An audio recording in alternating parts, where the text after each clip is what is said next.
Be a part of the best pro wrestling podcast today by supporting the Going In Raw Patreon. You can enjoy access to the live taping of the show, exclusive merchandise, and patron-only episodes, and so much more. Support Going In Raw today. Click the link in the description.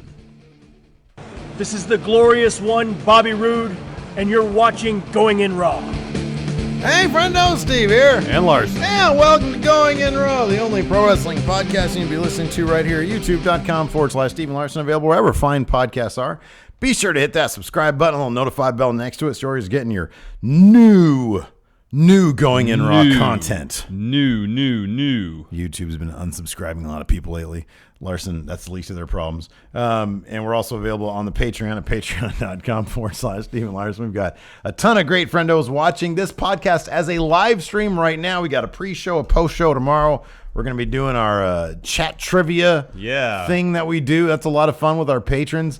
Be sure to check out patreon.com/Steven Larson. It's a great way to support Going In Raw. Another great way to support Going In Raw and a free way to support Going In Raw is hopping on the iOS podcast app and leaving us a rating or review.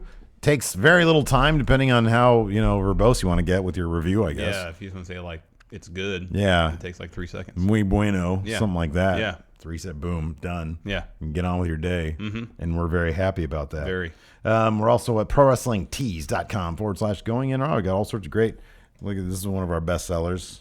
We got a couple others here. Oh, I got Balor Club on. Yeah, you love that Balor Club It's very shirt. comfortable It is it looks very comfortable. It fits well. Mm-hmm. It's very comfortable. I wore this one at the gym today. The Baron Corbin, not this one. Oh, okay. I was like, why are you stinky, sweaty shirt to work? No, I wore our Slow Wolf shirt today. Did you get anybody compliment you on your shirt? No. Any odd glances? No, you know what's crazy? I was telling you this off camera. So I went to the gym today, and I figured that, be inundated with people whose New Year's resolutions was right. I thought people do that. Like, I love to follow our friend Brett from Couch Shop. Yes. On the Snapchat and on the Twitter, and he always at the beginning of every year he always talks about all the noobs who come out and they last about 2 weeks and then everything goes back to normal. That didn't even happen this time. Like I go in there and there's like the same 5 people that are usually. How early did you go in? I went in at 8:30. Oh, yeah. So I mean I know people got work and stuff. It's probably I would think that maybe the people who are new they go after work. Could be. I would think that's the thing. We'll find out tonight when I go to the gym after work. Right. See if I'm even able to do anything. Mm-hmm. Yeah, so it was a pleasant surprise. But then again, I want my gym to stay open. So I want there to be some hustle and bustle. Yeah. They need their stuff. Yes. Because it's freaking, what is it? Planet Fitness, man. They don't charge crap. They charge like $10 a month. Oh, really? Yeah, it's cheap. Is there one of those near our prospective office? There is a gym on the other side of... There's one near you and there's one near me. I don't think there's one in between us. Well, yeah. So much for that option. That'd be cool if there was. Maybe there will be. We should suggest that to somebody. Okay. Maybe that'll work. Call up Mr. Planet Fitness. Call it Mr. Fitness, yeah. Captain Planet Fitness. Captain Planet Fitness. Anyways, so we're talking about Raw today? I don't know. How was your New Year? Was it good? It was mellow. I went to friggin' Disneyland. Yeah, man. that sounds like the opposite of not mellow. It was mellow. Went to a friend's house. Was home by 9. Was in bed by 11. It was. So you didn't even see the ball drop? No, I've seen it before. Whoa! How different is it gonna be from any other year? Not. You never know, man. I mean, things could be different. I went golfing yesterday. That was fun. That's cool. I did not do well at all. I told you, like, the first shot I hit off the tee was spectacular. Sounds terrible. Nearly perfect. You always say how great golfing is, but that enjoy doesn't sound like an enjoyable experience. I enjoy it, but I did poorly. Yeah, that doesn't sound. See, I don't want to do poorly. I want to excel in everything I do. That's the only thing. Well, you need to practice things before you just can't start doing things and excelling. Practice. So you're talking about practice. Anyways, let's talk about Raw. I enjoyed Raw, but then I had kind of a wonky experience. Like I watched the first 2 hours last night, like after I got back from Disney. It was like an 8-hour drive, and then the last hour this morning. So I don't know. The highlights were great. I thought the highlights were really good. The highlights were really good. I don't know. I felt every minute of the 3 hours. Really? Yeah, but I watched it all in one sitting. Yeah, man, that's too much. If you break it up, I find that Raw is far more enjoyable. You need to break it up. Ideally, I did actually. I watched the last half hour. Ideally, you'd break up Raw over the span of like a week.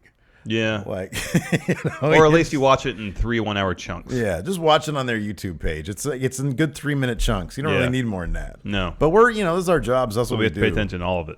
Exactly. But I thought the highlights, I thought there was some really good stuff. I thought, for example, Alexa Bliss versus Asuka. That was a hell of a match. Yeah, that was good stuff. That was a fantastic match. I thought the whole Alexa Bliss storyline for the whole show was pretty solid. Roman Reigns versus that was good. Samoa Joe. They put on a pay-per-view level quality match. Yeah, that was good. The interactions of Seth Rollins and Jason Jordan. Good. Oh, those are fantastic. Good. I mean, the end was crap. Oh, the end was awful. The freaking club. Yeah. Bullet Club is real, man, and they showed up last night. Michael Cole literally said Bullet Club without actually saying Bullet Club, didn't he? He said they formed a faction in Japan. That was one of the most dominant factions in pro wrestling history. He talked about it like it was a Jeopardy question. I know. This faction from Japan. I know. And then Corey Graves referred to Balor, Gallows, and Anderson as the club. You know, man, it wouldn't surprise. Like, I was just waiting for Booker T. Oh, yeah, Bullet Club, here they come, man. Booker T does not care. That's the great thing about it. I can hear him talk. Oh, look at these guys, Bullet Club. They're coming down. They're ready to fight. Yeah. Oh, it's all about Bullet Club tonight. They're back. I can hear Booker T saying something like that. But he didn't. No, he didn't. But he didn't. He probably doesn't even know about Bullet Club.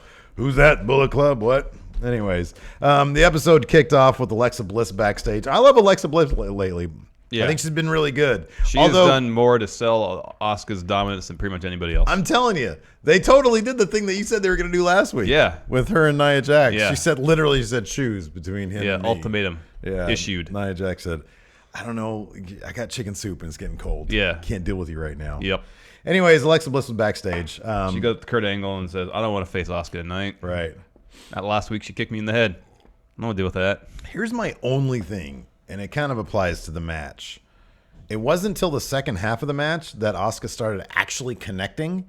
That was the 1 weak spot I thought from last week, was that when Asuka kicked Alexa Bliss, Alexa put her hand up and the foot hit here. Yeah. And it wasn't nearly close enough to look like she actually hit her in the head. Oh. When they replayed it, they cut on the action. So then it made it look more like it. A little bit. And I know, obviously, look, they don't want Alexa to get freaking concussed. Well, they don't want anybody to get kicked in the head. Legit. Exactly. So, but I thought the second half of that match, and we'll talk about it in detail. Yeah. The second half was a lot more effective than the first half. Yeah. Anyways, Kurt says no match happens, but I got something I got to do. He walks out to the ring, gives some details about the women's Royal Rumble. It will be 30 women. Yes. It will be over the top. Yes. Rope, and the winner will get a title shot at Mania. All good things. Yeah, all very great exciting. things. Yeah, 30, man. That leaves a lot of, because I was really hoping they weren't going to go to like 20. Yeah. It's women, so we're going to do 20. No, man, 30. There's 19 women Screw on the main roster? Do 50. I want to say there's 19 women. Bring on in the main all roster of Shine and Stardom and all that. And Women of Honor. There's 19 women on main roster? I think. We're doing counting now on Wikipedia. I'm so tempted to start shouting out numbers. 20. There's 20 if you take the champions out of the equation. Oh, that's great, man. So a couple from NXT. So there's obviously. there's 20 if you take the champions out, and I'm guessing both women's titles are going to be defended, so there'll be 18. Yeah. Oh, that's perfect. So there's 12. Oh man, at large. That's great. Spots in the Rumble, which would be great. So you got to think Trish and Lita have to be in it, right? Or one of them. One of them. One of them has to be in there. So you'd think, some former women's divisions greats. Beth women's Phoenix, division maybe. greats. Maybe Beth Phoenix. Some people from NXT, some women from NXT. Christian.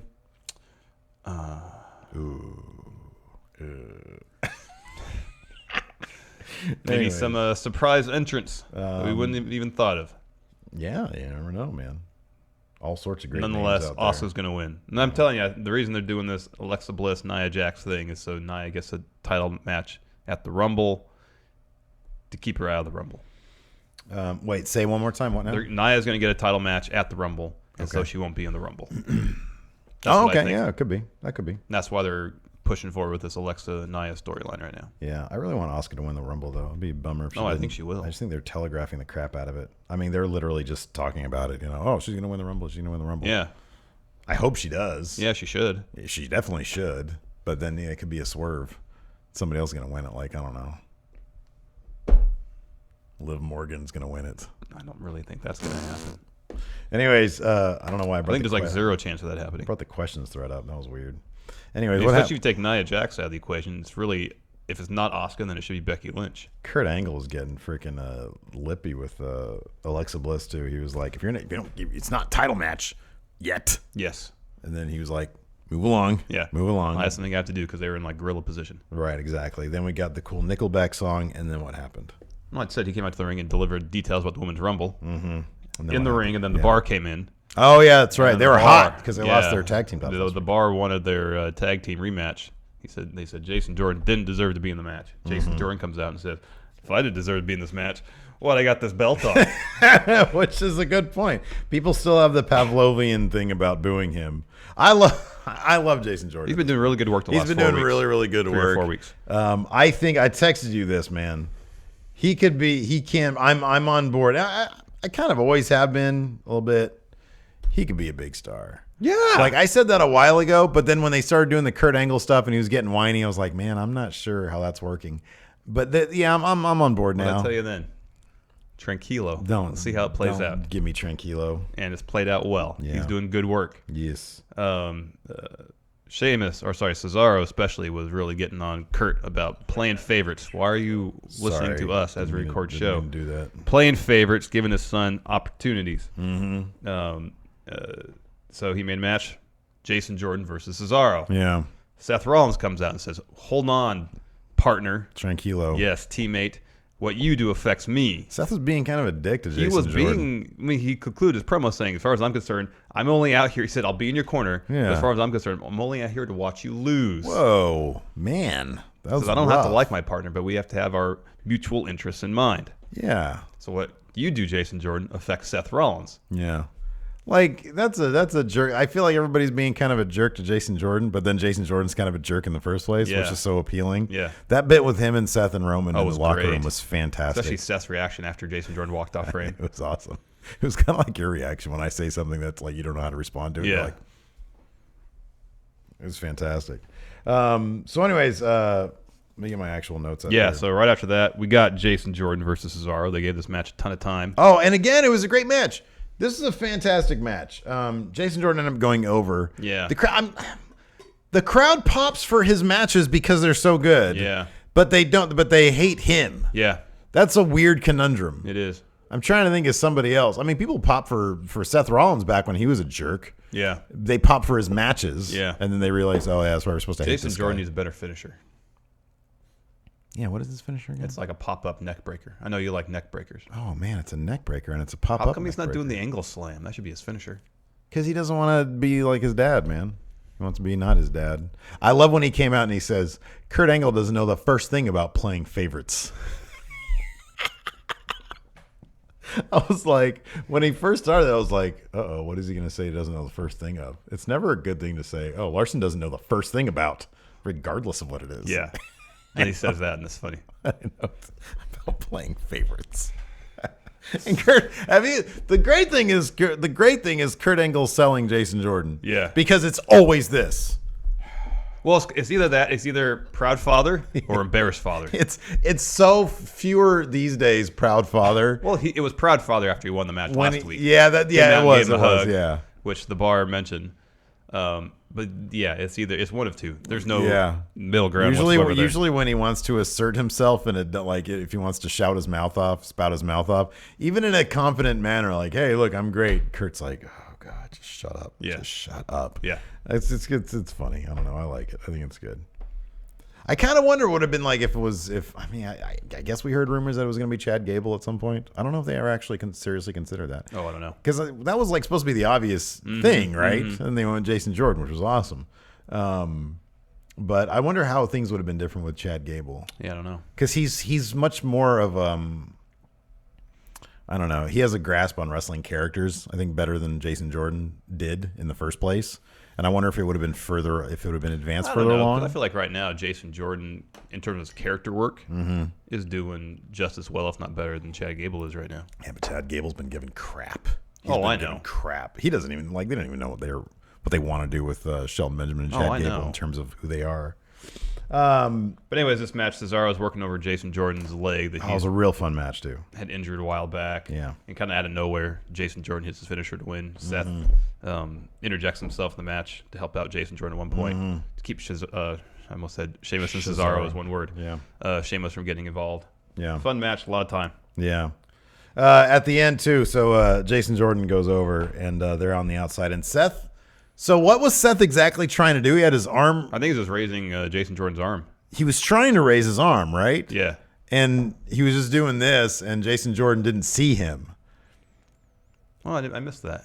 Oh, you didn't see that part? Yeah. So it was a little bit more. Was it when they were outside the ring, or was it? It was they were outside the ring. I just kind of saw it happening. I assumed it was just Seth raising Jason Jordan's arm. No, it was a moment. It was a thing because gotcha. Seth gave a big look on his face. Gotcha. So he was like trying. I think he was going to try to raise his arm or something, and he was holding his arm up like this, and Jason Jordan completely no-sold him. But he didn't like look at him. But it was obvious that he was supposed to look at him and then you respond to what he was doing. Hey, we're teammates. So it was a little bit more of separation there. So that was good. Not a cohesive unit. No, not really. But I kind of feel like some of that's on Seth also. Yeah. Like, what, are you just going to stand there and do this? Look like an idiot? Like, go up and say, hey, dude, you know, hey, I'm doing this. It could be he just has a crappy peripheral vision. Could be. You know, some people don't have a good periphery. No. I'm a master of the peripheral. That's what you say. Yeah. Like, I can see what you're doing right now. I'm just sitting You're here. just sitting here like this. Yeah, but I didn't change my position from when you were looking But I at knew me what it was. because you saw me do it before you even looked at your peripheral Expert periphery vision. Top of the class. vision. See, right now I can still see you. Right. Can you see what I'm doing right now? You're looking at me. Yeah. You see? You're learning.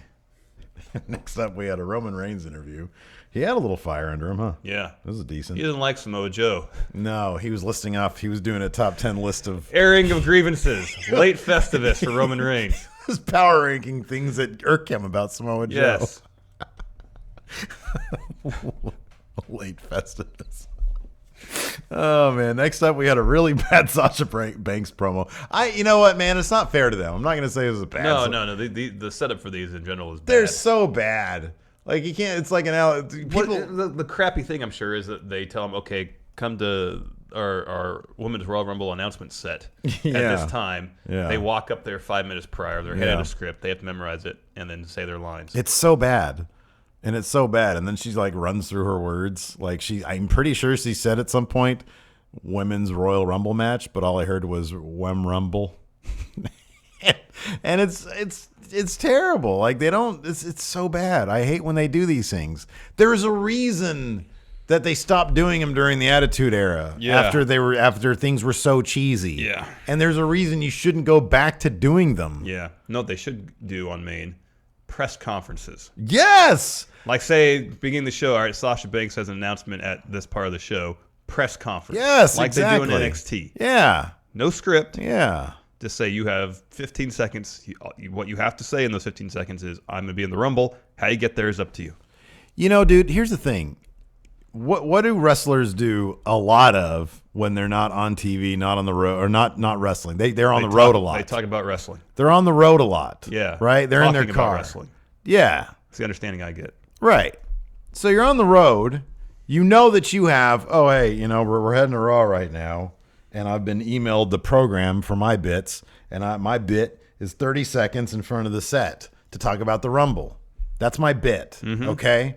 I'm sure in your 3-hour car ride to your next show, you can come with 30 seconds. You don't. You're riding with your buddies. We know this because there's literally a show called Ride Along. Yeah, they usually. And so you all can be generating ideas. Yeah. Right? Not Joe Schmoes at the freaking, you know, some low-level writer. Some low-level writer coming up to you with a script 5 minutes before he's trying to be freaking Martin Scorsese or Quentin Tarantino.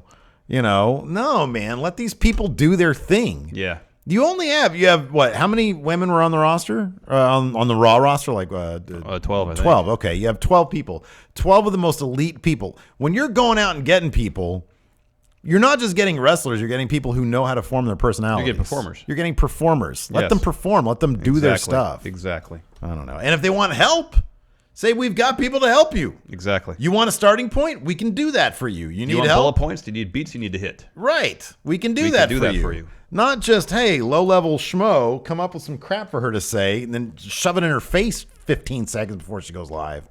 Oh, it's terrible. It's not a good way to develop characters. It's not. We got a Bailey one later on. Yeah, that wasn't good either. And I'm not crapping on And the thing them. is, right before the Bailey one, we had an absolutely incredible Samoa Joe interview. And I guarantee nobody wrote that from him. No. No way, man. I'm telling you. Samoa Joe is the best. He's literally the best. He is best. Anyways, before we get to that, next we had Bray Wyatt versus Apollo Cruz. Apollo Cruz was joined by Titus Worldwide. Mm-hmm. Dana Brooke was doing some good stuff. I love Dana Brooke. She's great. This was kind of a more competitive match than I anticipated it being. Yeah. Did you see, man, I want to see this faction in WWE, man. You see the New Year's pictures? Apollo Crews, yeah. Moose, and Ricochet all hanging great. out. Give me that faction in WWE. Are you kidding me? Yeah. Oh, what do you think? Did the hat fit or not?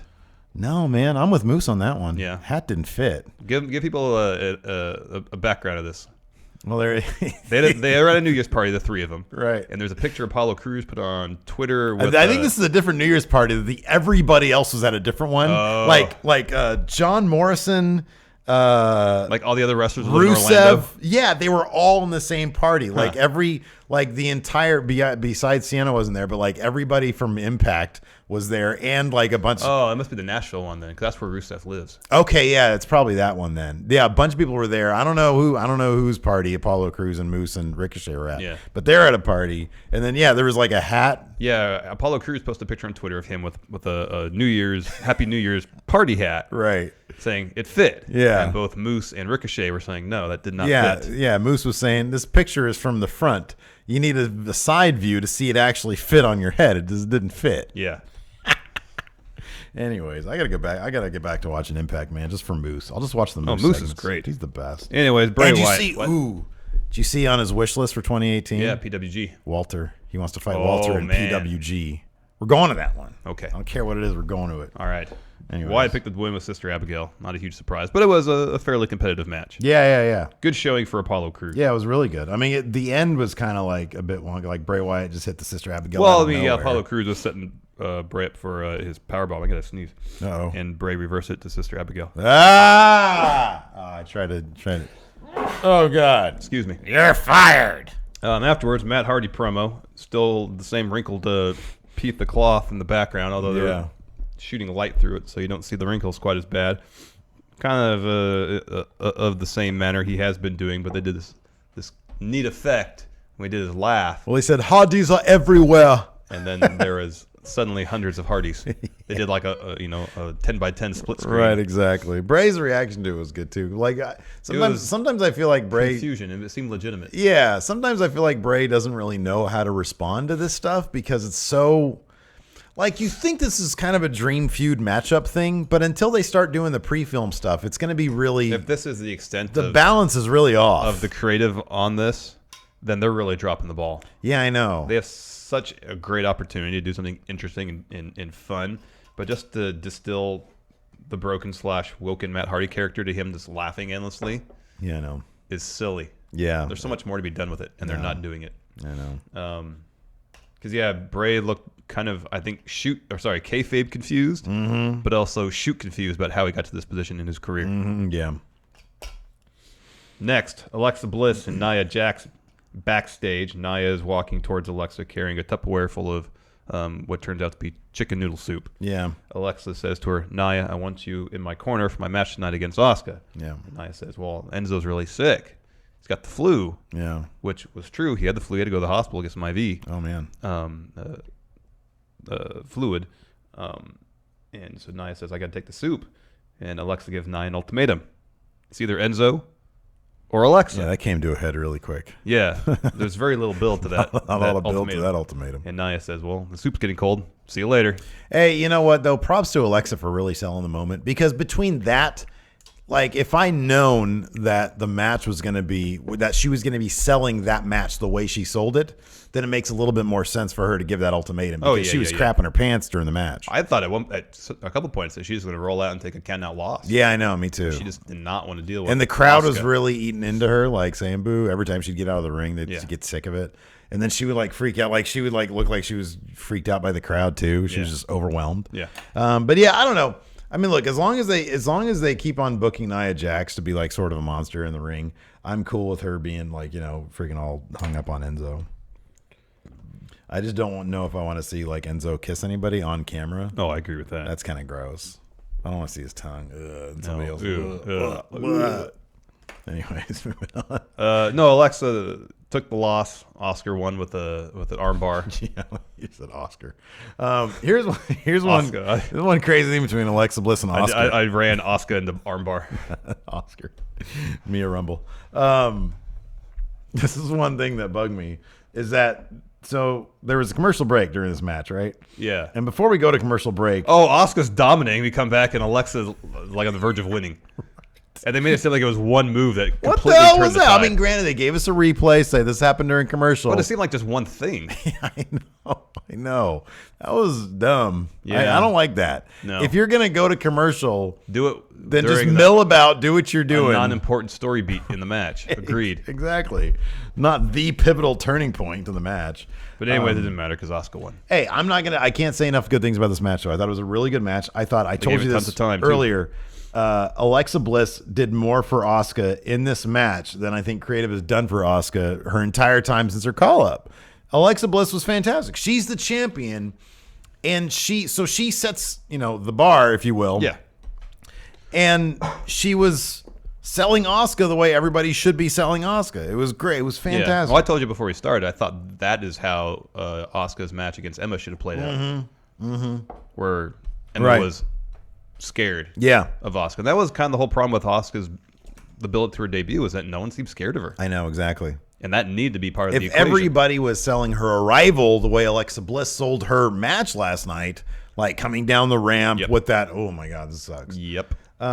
Then she'd be in a much better. I mean, she's already in a good spot. She literally just pinned the champion or made the champion tap out clean last night with an arm bar. So it was fantastic.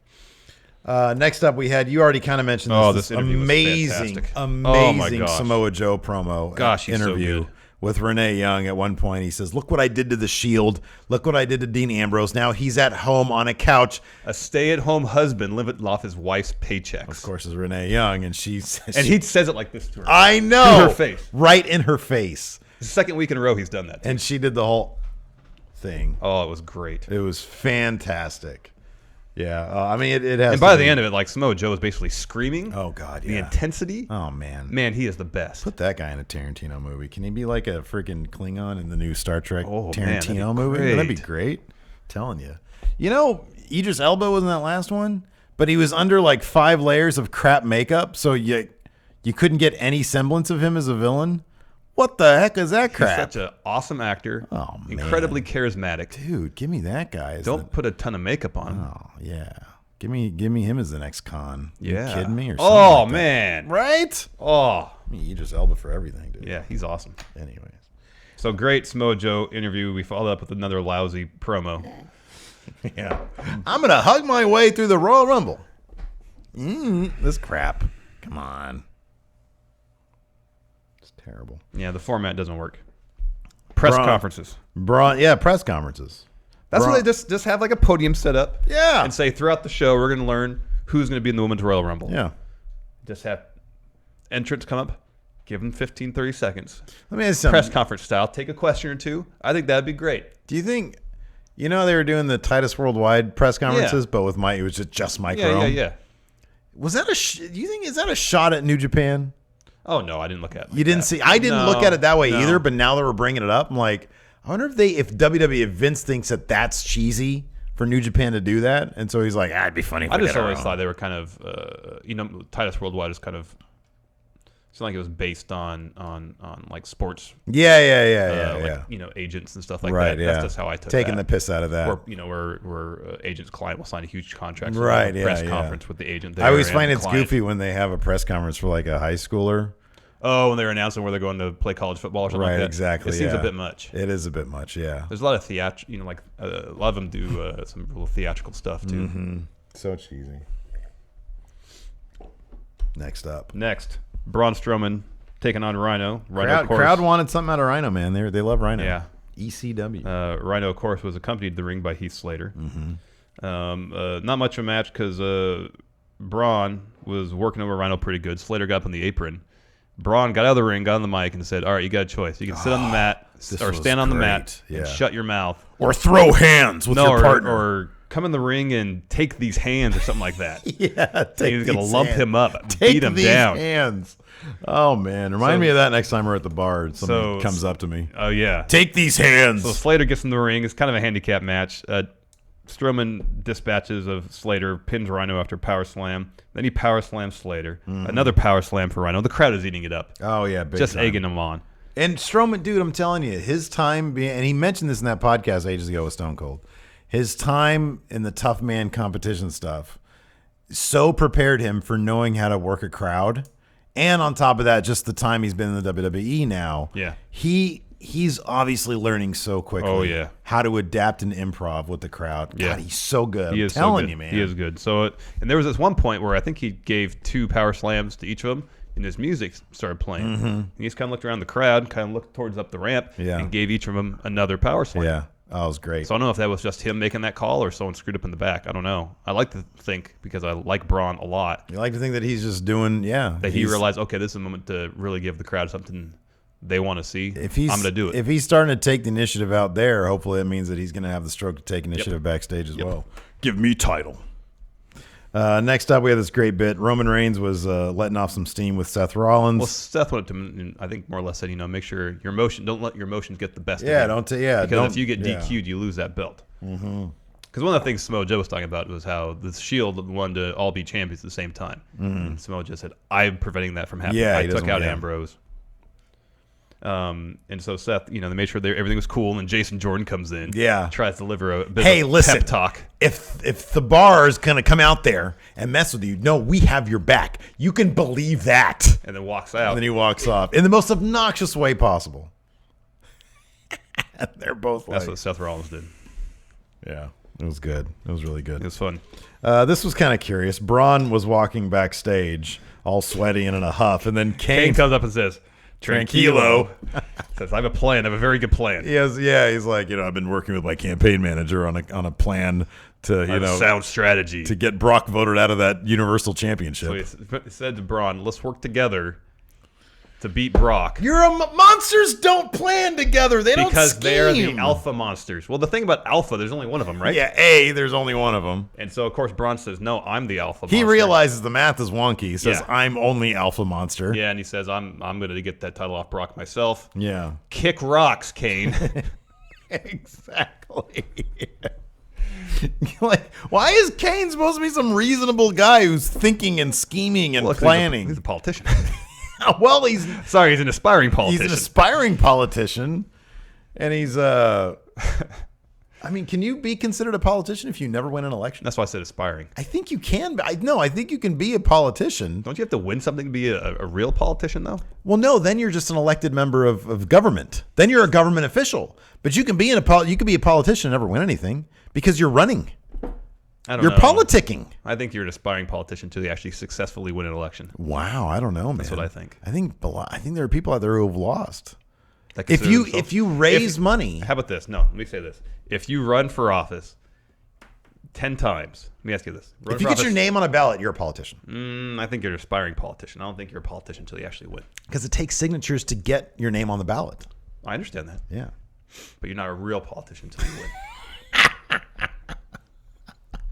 Okay. You can go to a family reunion and get enough signatures on a petition to get Maybe on the ballot. mine, because my mom has like 12 brothers and sisters in Paraguay. So yeah, Braun says no, not going to happen. I mean, by the same token, I could probably go down to Paraguay and bribe my way into office. Does that make me a politician? I think so. Let's see here. Yeah. So, anyways, So Kurt's backstage on the phone, talking to somebody. talking to somebody. Yeah. In walks Finn Balor and goes, "Hey Kurt, I'm in the Rumble. I want a chance at the Universal Championship." So they never got my rematch, and he's totally right. He Oh, never yeah. got his one-on-one rematch. Yeah, he never has. But he seems like he's too good-natured to Finn Balor To really like, make a stink about it. Yeah, really. Yeah. And so Kurt says, "Okay, that's cool, but I thought you had something else to tell me about a six-man tag match you're in later against Elias and Miztourage. Have you found partners?" Yeah. Oh man, yeah. Did He he? didn't find any partners. Bullet Club. Hey man, look, it's Bullet for Club. real. Bullet Club is back. Look at that. They're here from New Japan. I love this. I wore my Balor Club shirt in celebration. There Here's you my go. only qualm. All right. Give us a little bit of a build. Nah, man. Look, you know what? At this point, dude, I will take what I get. I will get what I take. Just whatever. imagine they got a decent pop. Imagine if they built to it somewhat. And like Carl Anderson wasn't a pin machine for the months leading up to this. Okay, you know what my bigger problem is? What? They've got those Nerdometer shirts, Yeah. which are the nerdiest possible shirts they could possibly if have. you follow Finn Balor on Twitter, you know he's a bit nerdy. Yeah, I know. I do like that he was cool with them calling Any other prospective partners nerds. Yeah. Yeah. You know, Finn seemed to get a kick out of that. Yeah, he seems to be having more fun. Which is good. Maybe.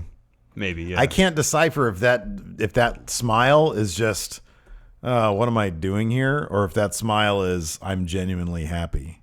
I think he's a genuinely happy guy, but I think he's also like, man, they are really not using me to my fullest potential here. And he comes out there every night and he sees just how damn over he is. Yeah. And this idea that somebody thinks that he's not, or that he's too small, or whatever the deal is. Yeah. No, he's definitely taking great pleasure in kind of messing with the idea that he's over and on. I mean, he has a shirt that says "Forever" with the letters OVER. He seems to have a good perspective on things. Yes. He tweeted something, or I think he tweeted out something like, I was sad to say goodbye to my mom, but I told her... Oh, for Christmas, when he had to go to I had to go Raw, work Raw for Christmas. She said, yeah, but on the other hand, you're working on Raw on Christmas. You know, so that's... Be happy about that. Yeah. Anyways, next up we had Samoa Joe versus Roman Reigns. This could have easily been the main event. Oh, yeah, I'm surprised it wasn't. Probably should have been. Yeah, definitely man, this is a hell of a match. This is a really fun match, pay-per-view level quality match. Of course, Roman Reigns, if he got DQ'd, Lost the title. He would lose the title, and so that kind of played into the story. Well, especially in one spot where they're outside. Roman Reigns picks up the ring steps. Yeah. And which you're playing with fire already doing that. And the ref's like, don't do it. You get DQ'd. And Joe literally said to him, come on, finish me. Yeah. Come on, do it. Yeah. Just needling him to hit him in the head with those ring steps. Yeah, it was good. Reigns doesn't do it. Back in the ring, there's a ref bump because Joe shoves Reigns. Reigns inadvertently hit the ref. There's a big to-do about that. Joe hits Uranagi after that, gets a 2 count, and Joe is upset. Not only because he didn't get the 3 count, because he thought the ref should have DQ'd him. Well, that 2 count was so, like, dude, Reigns was really he's doing good work these days. He's doing really good work these days. He got that shoulder up at like 2.9. Did you notice? I think it was earlier on this match where Joe was going for a pin, and when Reigns' shoulders wasn't down, so the ref put his hand under it, and Reigns had his shoulder like this, and he just put it out flat, so both his shoulders were down. But it's like the most telegraphed thing because the ref's like, funny. Hey, your shoulder's not down, so he flopped it down. That's good. It was pretty funny. So anyways, at another point, Joe, there was another bit with the ref where Joe came steaming to the corner, and Reigns had to shove the ref to get him out of the way, and then it's like, oh god, you know. But then that was just to get him out of the way. Anyways, after that, Reigns hit he reverses the cocaine clutch into a spear, gets the win, and keeps his Intercontinental title. And quality match. I really love the way Reigns looked at the title, celebrated keeping the title. He kissed the title at one point. His head. Yeah, he's laying on the ground. He put it over his head. Yeah. And so, like, he's really making that title into something that he wants and likes. The belt to comfort him. Yes, be with me, belt. It's like it's like a blanket. Yes. Next up, oh crap, I missed this. What? Oh, Kurt Angle's backstage watching Reigns celebrate. Oh no, I saw this part. Oh, okay, and it was the proud father look. Yeah, that's what he had. Yeah, he did. Paul Heyman comes in. I forgot what Paul Heyman said. Something about there's a conspiracy afoot. And it's gonna be the year of Beast. Oh yeah, in the UFC maybe. Oh yeah, and he said it's conspiracy year of Beast. Anyways, no, I missed the Absolution promo. What was this? Oh, it was the same as the Sasha and Bayley one. Oh really? It was just the 3 of them in front of that same set, saying they're gonna be in the Rumble. That's it. All right. Next, Drew Gulak came out and read a statement from Enzo, who was laid up with the flu. Yeah. Was interrupted by Cedric Alexander. You notice a difference in his theme. Didn't have the quiet part. Kicked in right with the beat. Oh, really? Yeah. Oh, I didn't notice this. Yeah. Oh, wow. And then Drew Gulak said, well, Cedric Alexander said, I was supposed to have a Cruiserweight title match tonight. It's not happening, but I'm out here for some competition. Gulak was out with Daivari, so Cedric says, what 2 of you is going to face me? Gulak and Daivari, they commiserated and said, we'll be in a tag match if you can find yourself a partner. But since you have no friends around here, good luck with that. Yeah. Way to beat. Out comes Gold Dust. Number one, Cedric Alexander has friends. He does. Yeah. I mean, one of them got arrested. The other one's Mustafa Ali. Yeah. But I would figure Mustafa Ali come out. Grand Metalik is Cedric Alexander's he's friends. friends. Yeah. I like what happened much more, though. Yeah. Goldust comes out. Because now you've got some commingling of cruiserweights and a heavyweight. Yes. I kind of wouldn't mind seeing Goldust on 205 Live Same claiming to be a cruiserweight. I think it'd be good because he did that top rope move. I know! That was so much fun. The Kinda crowd like was a eating this up, too. Weird moonsault crossbody deal. And here's the kind of thing that we haven't even really talked about. Look, we've talked about the idea of commingling, the cruisers with the heavyweight guys. But doing it in this fashion is really interesting. Goldust, a guy that everybody's going to love, a guy that nobody's going to expect. He comes out for no obvious reason, and then puts on a hell of a show, is only going to make people have a fonder idea in their heads, a fonder response, I guess. Yeah. To the 205 Live guys. It was a great idea. It was. Cedric picked up the win over Gulak after another awesome lumbar check. Yeah, it looked great. So I don't know when this Cruiserweight title match is going to happen. I actually hope they wait till the Rumble to do it. Yeah, me too. Give it time. I know. And Let then the story Cedric build. Alexander is being built so well right now, and he's a big part of it. Like, he's doing really, really good Yes. work on the mic in the ring. And so I think that more cool stuff like this could build his win if they're going to have him pick up the title. I still don't know they're going to do that. But Yeah, I don't know either. yeah, that was good. Next, a really brief shot of the club walking backstage towards the ring. I only mentioned it because Corey Graves said the club. The club. This trio. Yeah. The club. Hey, look, man, it's Bullet Club. They're coming to the ring now, Corey. It's Bullet Club. Telling you, that'd have been great if Booker T just didn't give a shit. Oh, it'd be fantastic. So Elias comes out, drops a promo. Talks about hooking up with these amazing musical artists that he's The Miz Taraj. The Miz Taraj. And so they sing what's the song called? Odd Line Sang. Yeah, whatever it is. Whatever it is. And then Elias has enough of it because it was awful. Yeah, but he was so nice about it. Yeah. Because what's his face, stupid Wyatt, Bo Dallas Oh, was whistling. like, Oh, he was the doing cowbell, the yeah. cowbell so loud, and Elias says, okay, hold on a second. And so he starts singing his own song. He's interrupted by Gallows and Anderson's music. Well, he ran down the rock. He did his Yeah. own version of Odd Line Saying, I think that's what it's called. And to clown the rock because they're in Miami. Yes. And then they were interrupted. Elias by, versus The Rock at Mania confirmed. Yeah. Then that could actually be. Then they're interrupted by the club. Gallows and Anderson, and then Balor came out. The club, too sweet in the ring. Oh, it was too sweet And everywhere, man. Some bad TV direction missed the moment of them raising their hands and the too sweet happening. Yep. We saw them still, like too sweeting, but we didn't see connection. I don't know. There's some of this TV direction is just so bad sometimes. It was. Sometimes it's really good. Sometimes it's really bad. I'm not going to crap all over Kevin Dunn. He does some good work. He does some Sometimes. bad work. Yeah. At some very crucial points, he does some very bad work. Yes. Let's see here. Balor picked up the win, yeah. pinning Bo Dallas after a magic killer from Gallows and Anderson, followed up by a coup de grace. Yeah, it was fun. I like how they did their magic killer and left Bo Dallas pretty far away. Oh, Finn had no problem reaching him, though. I know he did, but that was a bit of a challenge right there. Yeah. Next They're up. professionals. I'm sure they know what they're doing. Oh yeah. Well, they've traveled around the world together. By that I mean Japan. Next up. Next. In our main event segment. Yeah. Paul Heyman comes talked out with Brock Lesnar, who has kind of a beard. Hypes up their match, saying they said a lot that Kane had never faced Brock Lesnar before. I don't know if that's exactly true, but he's definitely not faced him in any sort of high-profile title match. Yeah, I mean, Kane hasn't been relevant since Brock Lesnar had ever arrived in the WWE. No, Because Kane by was that, relevant it was in 2002, really? Yeah. I don't know. I feel like he was relevant in 1998, and that was kind of it. It's like Hell in a Cell. What old pay-per-view did we watch? From Hell in a Cell until Mania 14, that's Kane's relevancy right now. What pay-per-view were you watching where Kane won the tag titles with Big Show? Oh, yeah. That was Taboo Tuesday, wasn't it? Yeah, it was 2006. And he was a face, and he was kind of like joking around. With No, stuff. the That was Brothers weird. of Destruction, Yeah. they were relevant. I know. And Kane had I know. a title run after that, too. So ever since Brock came back from the UFC, he hasn't been relevant.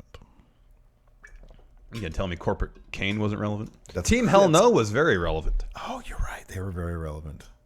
In that they were getting Daniel Bryan over. Yeah. Yeah. Okay, now you win. And the corporate Kane, of course, was over with us. All right, but post putting in his bid for mayor and opening up his own insurance company. Not relevant at all. Not really relevant. In the world of wrestling. No, not Apparently, really. he must be relevant in the world And of I the love shirts. Kane. I think Kane's great. I don't entirely agree with his politics, but I love Kane.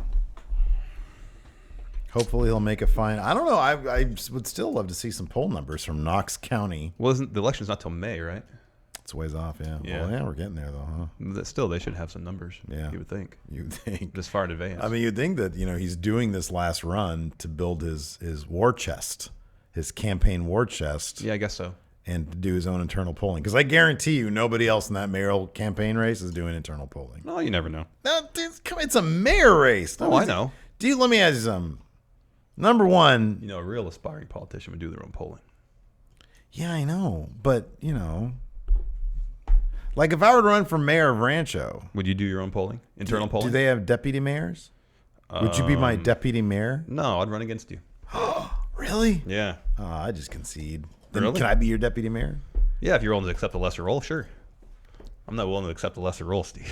Yeah, I know, but you just work more. That's fine. Yeah, and then I'd steal the thunder. If you want to. Yeah, I'll do that. People know the mayor gets all the real credit for all the good things. I'll be plotting behind your back. The deputy mayor, let's throw you in the bus. Has there ever been a mayoral coup d'etat? Oh, I don't know. Maybe. I feel like we could be the first of that. No, it's not going to happen. No? No, you're not going to overthrow me. I'll come up from behind you with a shiv. And get That's less. That's more like just murder at City Hall. Nah, just get you in the kidneys and then you'd be in Kaiser. All right. All right. Anyways, yeah, Paul Heyman. I don't know. I feel like our scenario, pretty typical Heyman promo. I feel like our mayoral scenario that we were talking about is more interesting than this Paul Heyman promo. Yeah. Brock Lesnar doesn't care about a challenge or challengers or challengingist or challengingist. Where the heck was Braun Strowman during this entire segment? Oh, he was taking a nap, dude. You kidding me? I know he was sick. I was actually, because he got sent home from the last tour because he had the flu too. Yeah. Apparently the flu is going to be really nasty this season, so be careful, everybody. I gotta get a flu shot. Apparently, when I was out golfing, I was talking to friends, and I heard that the flu shots are only like 15% effective this year. Oh, God. It's all going to hell, man. It's all going down. Anyways, that's true. Verify that independently by all means. So Paul Heyman yammers away, and then they leave. They're about to leave, and Kane's music hits. Kane comes out, throws Brock down for a choke slam, and then Brock, as Kane is leaving, Brock does the sit-up Undertaker thing, which I guess Kane does too. Kane does that too. Yeah. And he laughs it off, basically. Yeah. And then he clotheslines Kane and himself over the top rope. No, he used the belt. He hit him with the belt. Yeah, he did that. And then all of a sudden, the locker room appeared. They didn't run down the ramp. Oh, they no, it's like they teleported. They teleported in. It was like, they shimmered in. That was weird. Because all I saw was just Kurt Hawkins there all of a sudden. Yeah, it was Kurt Hawkins, and then the Revival, and then the Club were all out there. Yeah. I don't know why Finn Balor was out there. He shouldn't be out there. That's not quite as bad as Nakamura being a lumberjack, but it's pretty darn close. That's just the role they see for Finn now. Finn is like one step above Kurt Hawkins, dude. That's just where he is. It's so weird. It's just weird. It's frustrating and weird. I know. Anyways, you want to answer some questions? Yeah, I'll answer some questions. We take our questions on the Patreon. $1 and up. You can get your question right here. Correct. Patreon.com/Steven Larson. Tokyo Dome Hayes. Is 2018 Kane's final year in the WWE? Well, if he wins his mayoral race, then yeah. Yeah. For sure. But I don't know what the internal polling numbers say. Yeah, hopefully he has some internal We should do some polling ourselves. Come on, let's be some real wrestling journalists. You want to start a Patreon poll? No, we got to make some calls to residents, prospective voters. Can we just do that? It's not against a lot of call people. And can we do it? Can we do it with robocalls? I don't know how to set up robocalls. I don't either. Is there Press a way? 1 for yes, you'll vote for Kane. Press 2 for no. For Kane. It's not Glenn Jacobs. No, Kane. Press 1 for Kane. Press 2 for Kane's opponent. Would you prefer original Kane with the mask? Would you prefer unmasked Kane? Corporate Kane. Team Hell No Kane. Weird face Kane when he was tag champion with Big Show. Undecided. Happy Kane. Yeah, Happy Kane. That's the weirdest Kane, in my opinion. That is the weirdest Kane. Jose GGR. Is Elias the best used NXT call-up from 2017 on the main roster?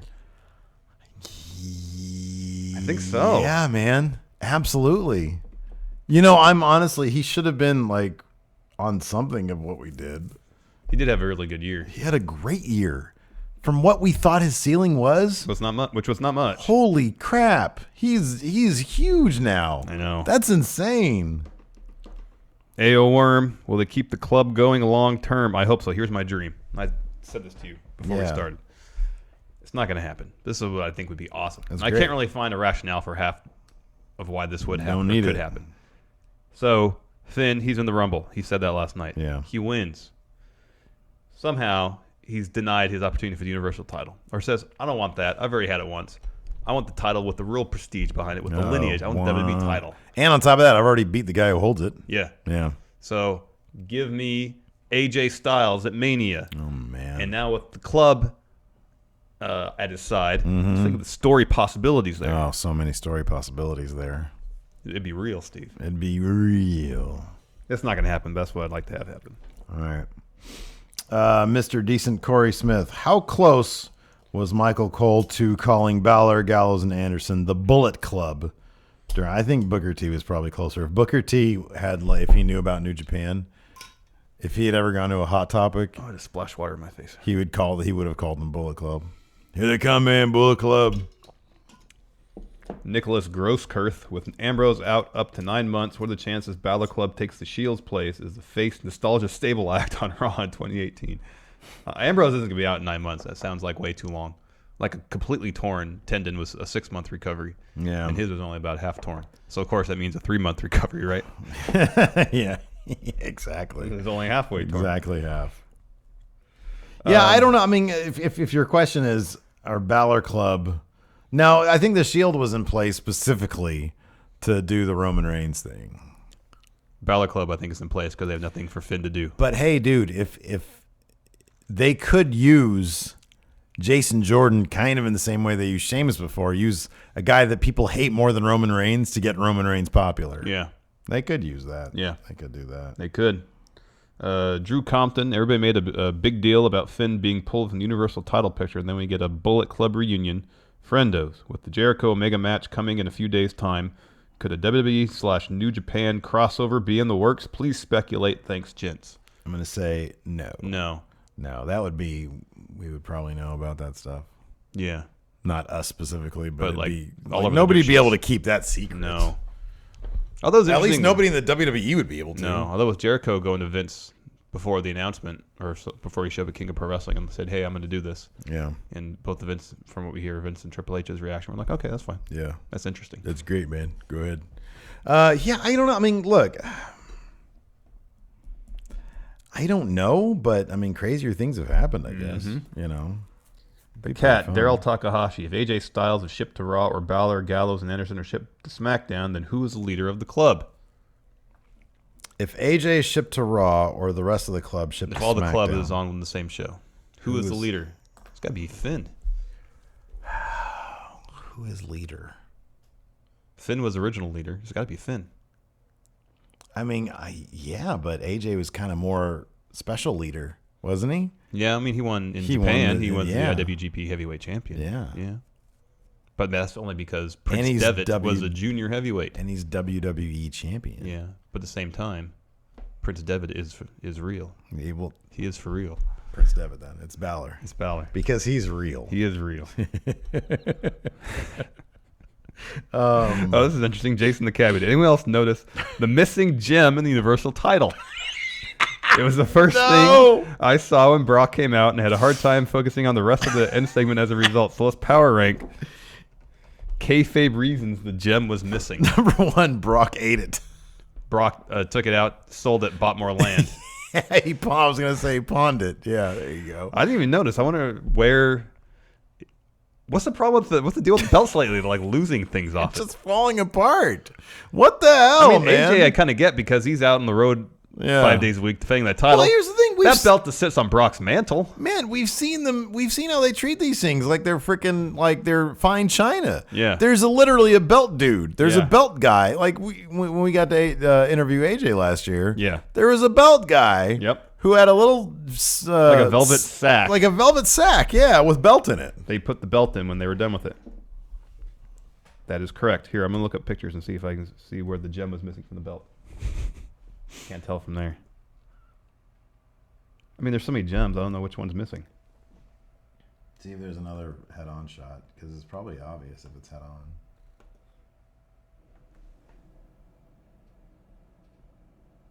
I can't tell. Anyways, ask a question. Oh, man.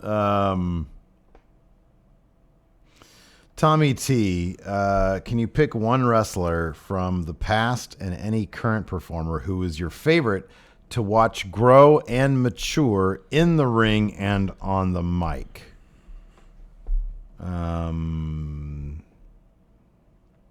From today, it'd be Seth Rollins. Yeah. Because like his personality, his character grew so much from when he debuted on Maine to what he is now. I know. I guess the idea was, like when he was in the Shield, he was always considered like the weak link on the mic. In the Yeah, Shield, yeah, right? yeah, And then yeah. once he turned heel, it was like, man, this guy can actually really, really talk. Yeah.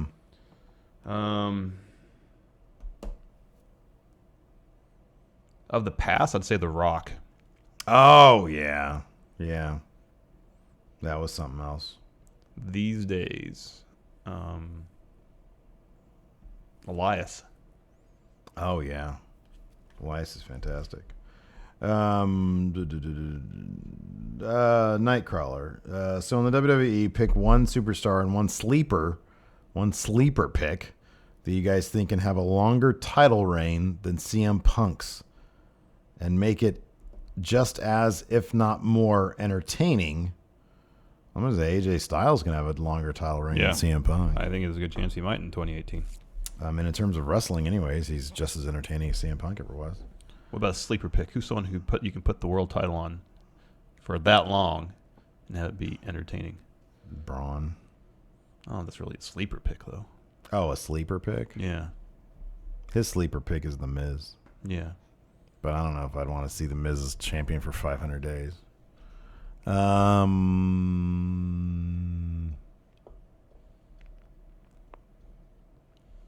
Is Finn a sleeper pick at this point? Yeah. Kind of feel like he is. Here's your sleeper pick. Oh. Bobby Roode. I'd say Sami Zayn is my sleeper pick. Okay, that's good, too. Because, man, I put on Have Bobby Roode win Roode, the world title, WWE title as a face, and then turn heel. There you go. NXT Bobby Roode. No, have the that'd be belt great. forever, as far as I'm concerned. Forever he and goes ever. back to being NXT Bobby Roode. Absolutely.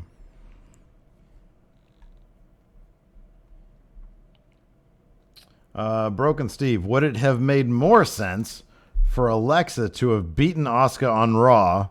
I'm going to stop you there and say no. No. But he says only to give Asuka more motivation to win the Rumble and get the title at Mania.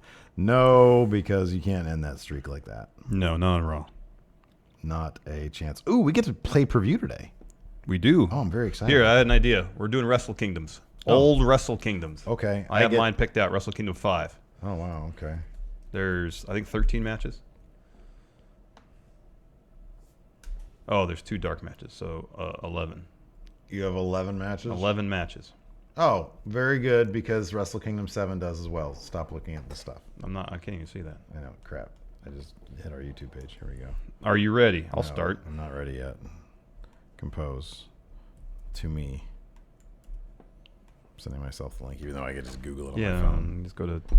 I like to take the scenic route sometimes. All right, I'm going to start. We're going to do play-per-view now. Yeah, so what is pay-per-view, Larson? It's the best wrestling trivia challenge. Oh, it really is. So we take old pay-per-views and we quiz on each other on the results. Exactly. Are you ready? First, in a 3-way tag match for the IWGP Tag Team Championships, we had Bad Intentions, who were Giant Bernard and Carl Anderson, versus Beer Money, of course, James Storm and Bobby Roode. Whoa. Versus Muscle Orchestra, who was Nakanishi and Strongman. Oh, it had to have been Albert and Machine Gun. Yeah. Nice, boy. Bad Intentions Bad Intention is for real. Next. First, what?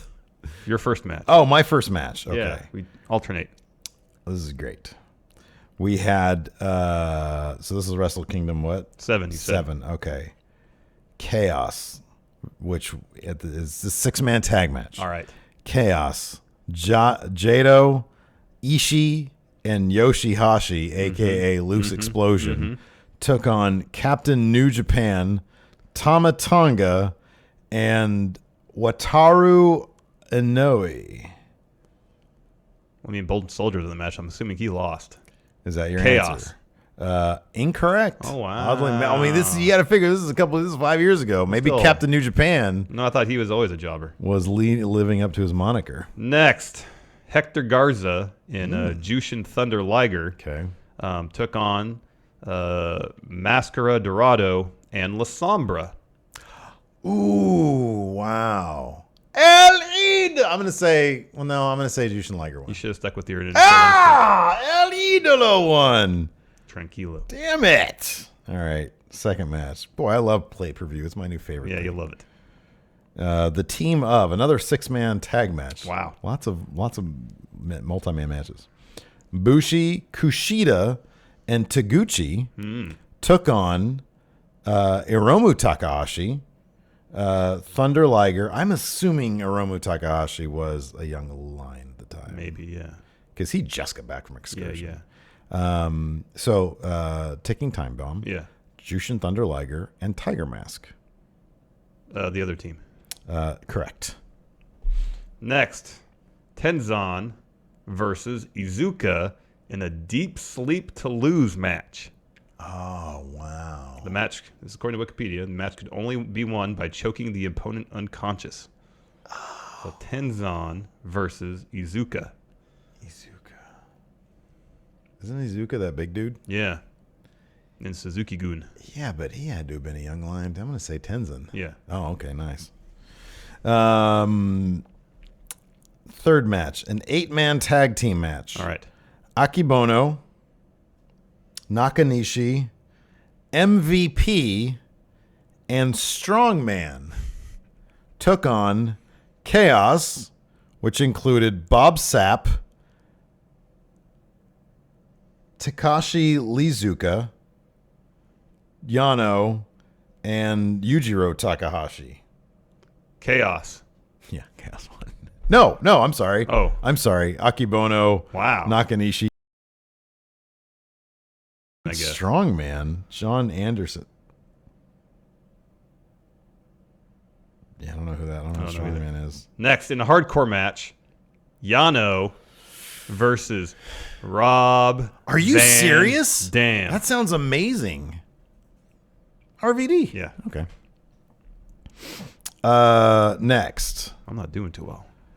Masato Tanaka Okay. versus Shelton Benjamin Oh, wow. in a match for the Never Openweight Championship. Tanaka came in as champion. Okay. Tanaka. Very good. Next, Yuji Nagata versus Minoru Suzuki. Oh, I'll say Suzuki won. Nope. Wow. Okay. Didn't know the landscape of the land there. Nope. The lay of the land at the time. Okay, next. Match 5. Killer Elite Squad, which at the time was still Davey Boy Smith Jr. and Lance Archer. Mm-hmm. They came in as champions, IWGP Tag Team Champions. Okay. Their challengers were Sword and Guns, who was Goto and Carl Anderson, who evidently had Anderson. any number of partners during Yeah. his time in New Japan. Tag team specialist. Yeah. So Killer Elite Squad, the champions versus Sword and Guns. Killer Elite Squad. Very good. Next, a match for the IWGP Junior Heavyweight Championship. Your champion, Prince Devitt. Is real. Versus Kota Ibushi. Oh, it's probably a really good match. Who came in as champion? Prince Devitt. Okay.